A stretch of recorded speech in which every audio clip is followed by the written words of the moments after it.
सलमान रुश्दी के व्यूज हैं वो बरका के दत्त के इंटरव्यू के अंदर मैंने दिए हुए हैं। वाहिद पाकिस्तान का लीडर, बाकी तो हमारे लीडर्स उसके खिलाफ बात नहीं करते थे क्योंकि मगरब में उसकी बड़ी सपोर्ट थी।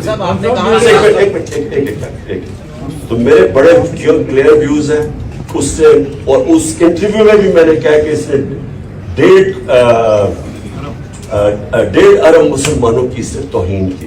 मैंने बड़ा वाज़ेह, और मैं फिर से आपको रिपीट करता हूं कि ये जो मैं जो बात कर रहा था वो स्पेसिफिकली कर रहा था कि जो तरीकाकार है, और मैं फिर से आपको कहता हूं कि अगर आप ये इसको अलाउ कर देंगे, इजाजत दे देंगे, जो श्रीलंका के अंदर उन्होंने उसको फैसला किया कि यही इसने किया है तौहीन, और सारों ने पकड़े चला दिया उसको।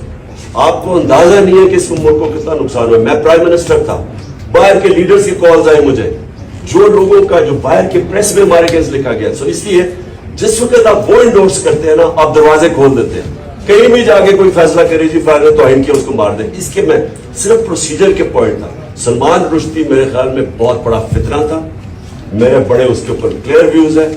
मैं उसको कहा कि मैं कभी किसी फोरम के करीब हम नहीं जाना चाहते जिधर ये फितना, जिसको पता था कि मुसलमानों को होते हुए इससे तकलीफ पहुंचाई।